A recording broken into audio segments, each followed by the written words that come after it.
Hello everyone. आज के video में हम लोग देखेंगे क्लास 7 के हिस्ट्री का 7 chapter tribes, nomads and settle communities का पार्ट 2 का हिंदी समरी। फ्रेंड्स, आज हम लोग शुरू करेंगे changing society, new caste and hierarchies से आगे का समरी। लेकिन वीडियो को शुरू करने से पहले दोस्तों मैं आपको बता देना चाहता हूं कि हमारा एक और चैनल है जिसका नाम अनजाने रहस्य है, जिसमें हम मिस्ट्रियस वीडियो को अपलोड करते हैं। आप उसे हमारे डिस्क्रिप्शन में जाके वहाँ से हमारे चैनल को आप सब्सक्राइब कर सकते हैं। वहाँ मैंने लिंक दे रखा है, वहाँ से आप हमारे चैनल पर जाके उसे सब्सक्राइब कर दीजिए। तो चलिए आज के वीडियो में हम लोग आगे बढ़ते हैं। बदलता समाज, नई जाति और श्रेणी। जैसे जैसे अर्थव्यवस्था और समाज की ज़रूरतें बढ़ती गई, नए हुनर वाले लोगों की आवश्यकता पड़ी। वर्णों के भीतर छोटी छोटी जातियां उभरने लगी। उदाहरण के लिए ब्राह्मणों के बीच नई जातियां सामने आई। दूसरी ओर कई जनजातियों और सामाजिक समूहों को जाति विभाजित समाज में शामिल कर लिया गया और उन्हें जातियों का दर्जा दे दिया गया। विशेषज्ञता प्राप्त शिल्पकारों में सुनार, लोहार, बढ़ई और राजमिस्त्री को भी ब्राह्मणों द्वारा जातियों के रूप में मान्यता दे दी गई। वर्ण की बजाय जाति समाज के संगठन का आधार बनकर उभर रही थी। 11वीं और 12वीं शताब्दी तक आते आते क्षेत्रियों के बीच नए राजपूत गोत्रों की ताकत में काफ़ी इजाफा हुआ। वे हूण, चंदेल, चालुक्य और कुछ दूसरी वंश परंपराओं से आते थे। इनमें से कुछ पहले जनजातियों में आते थे और बाद में कई कुल राजपूत मान लिए गए। धीरे धीरे उन्होंने पुराने शासकों की जगह ले ली, विशेषतः कृषि वाले क्षेत्रों में। यहाँ कई तरह के परिवर्तन हो रहे थे और शासकों ने शक्तिशाली राज्यों के निर्माण में अपनी संपदा का इस्तेमाल किया। शासकों के रूप में राजपूत गोत्रों के उदय के उदाहरण का जनजातीय लोगों ने अनुसरण किया। धीरे धीरे ब्राह्मणों के समर्थक से कई जनजाति व्यवस्था का हिस्सा बन गई, लेकिन केवल प्रमुख जनजातीय परिवार ही शासक वर्ग में शामिल हो पाए। उनकी बहुसंख्या आबादी समाज की छोटी जातियों में ही जगह बना पाई। दूसरी तरफ पंजाब, सिंध और उत्तर पश्चिमी सरहद की प्रभुत्वशाली जनजातियों ने काफ़ी पहले इस्लाम को अपना लिया था। वे जाति व्यवस्था को नकारते रहे। सनातनी हिंदू धर्म के द्वारा प्रस्तावित गैर बराबरी वाली सामाजिक व्यवस्था इन इलाकों में बड़े पैमाने पर स्वीकार नहीं की गई थी।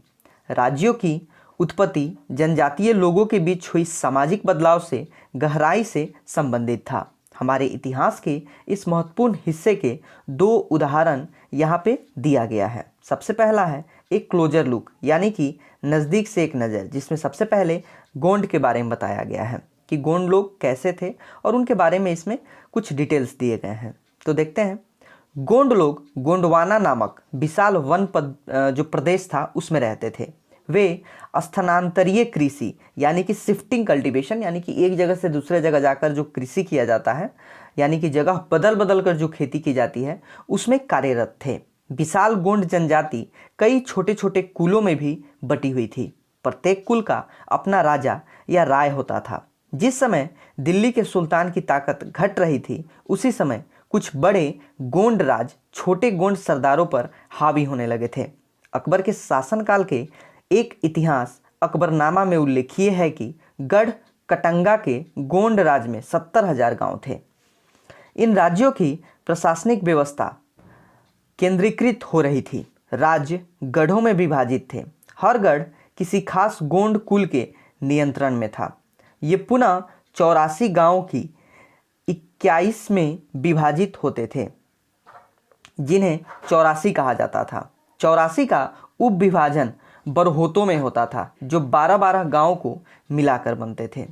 बड़े राज्यों के उदय ने गोंड समाज के चरित्र को बदल डाला। उनका मूलतः बराबरी वाला समाज धीरे धीरे असमान सामाजिक वर्ग में विभाजित हो गया। ब्राह्मण लोगों ने गोंड राजाओं से अनुदान में भूमि प्राप्त की और अधिक प्रभावशाली बन गए। गोंड सरदारों को अब राजपूतों के रूप में मान्यता प्राप्त करने की चाहत हुई।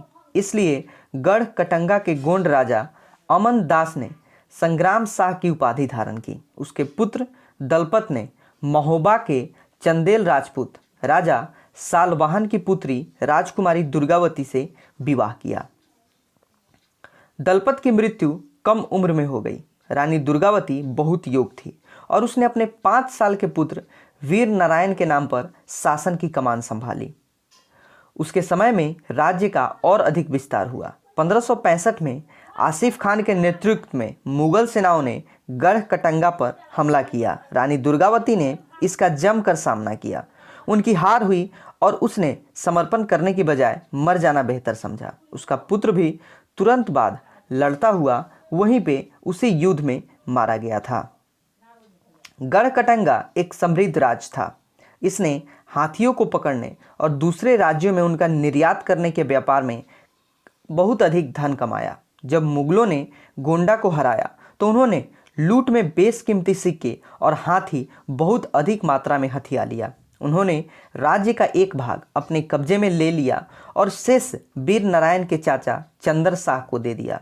गढ़ कटंगा के पतन के बावजूद गोंड राज कुछ समय तक चलता रहा, लेकिन वे काफ़ी कमज़ोर हो गए और बाद में अधिक शक्तिशाली बुंदेलों और मराठों के खिलाफ उनके संघर्ष जो थे वो असफल रहे और लास्ट में ये उसी में मिल गए। अगला आता है अहोम। अहोम लोग मौजूदा म्यांमार से आकर 13वीं सदी में ब्रह्मपुत्र घाटी में आ बसे। उन्होंने भूया यानी कि जो भूस्वामी होते थे उन लोगों की पुरानी राजनीतिक व्यवस्था का दमन करके नए राज की स्थापना की। 16वीं सदी के दौरान उन्होंने चुटियों और कोच हाजों के राज्यों को अपने राज्य में मिला लिया। उन्होंने कई अन्य जनजाति को भी अपने अधीन कर लिया। अहोम ने एक बड़ा राज्य बनाया और इसके लिए 1530 के दशक में ही इतने वर्ष पहले आग्नेय अस्त्रों का इस्तेमाल किया। 1660 तक आते आते वे उच्च स्तरीय बारूद और तोपों का निर्माण करने में सक्षम हो गए थे। लेकिन अहोम लोगों को दक्षिण पश्चिम से कई आक्रमण का सामना करना पड़ा। 1662 में मीर जुमला के नेतृत्व में मुगलों ने अहोम राज्य पर हमला किया। बहादुरी से सामना करने के बावजूद अहोम लोगों की पराजय हुई, लेकिन उस क्षेत्र पर मुगलों का प्रत्यक्ष नियंत्रण ज़्यादा समय तक बना नहीं रह सका। अहोम राज्य बेगार पर निर्भर था। राज के लिए जिन लोगों से जबरन काम लिया जाता था वे पाइक कहलाते थे। अहोम राज्य में एक जनगणना की गई थी। प्रत्येक गांव में अपनी बारी आने पर निश्चित संख्या में पाइक भेजने होते थे। इसके लिए जनगणना के बाद सघन आबादी वाले इलाकों से कम आबादी वाले इलाकों में लोगों को स्थानांतरित किया जाता था। इस प्रकार अहोम कुल टूट गए। 17वीं शताब्दी का पूर्वार्ध पूरा होते होते प्रशासन खासा केंद्रीकृत हो चुका था।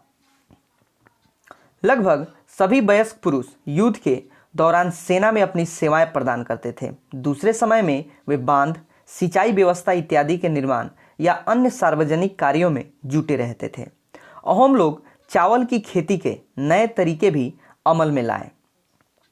अहोम समाज कुलों में विभाजित था जिन्हें खेल कहा जाता था। वहाँ दस्तकारों की बहुत कम जातियाँ थीं, इसलिए अहोम क्षेत्र में दस्तकार निकटवर्ती क्षेत्र से आए थे। एक खेल के नियंत्रण में प्रायः कई गांव होते थे।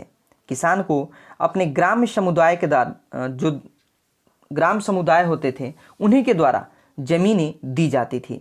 समुदाय की सहमति के बगैर राजा तक इसे वापस नहीं ले सकते थे, यानी कि जो समुदाय के लोग थे वही सर्वे सर्वा थे। शुरुआत में अहोम लोग अपने जनजातीय देवताओं की उपासना करते थे, लेकिन 17वीं सदी के पूर्वार्ध में ब्राह्मणों के प्रभाव में बढ़ोतरी हुई। मंदिरों और ब्राह्मणों को राजा के द्वारा भूमि अनुदान में दी गई। शिव सिंह 1714 से 44 तक इनका राज चला। उनके काल में हिंदू धर्म वहाँ का प्रधान धर्म बन गया था, लेकिन अहोम राजाओं ने हिंदू धर्म को अपनाने के बाद अपनी पारंपरिक आस्थाओं को पूरी तरह से नहीं छोड़ा था। अहोम समाज एक अत्यंत परिष्कृत समाज था। कवियों और विद्वानों को अनुदान में जमीन दी जाती थी। नाट्य कर्म को प्रोत्साहन दिया जाता था। संस्कृत की महत्वपूर्ण कृतियों का स्थानीय भाषा में अनुवाद किया गया था। वुरंजी नामक ऐतिहासिक कृतियों को पहले अहोम भाषा में और फिर असमिया में लिखा गया था। अब इसका देखते हैं कि इसका कंक्लूजन क्या निकला, यानी कि इसका जो निष्कर्ष था वो क्या निकला।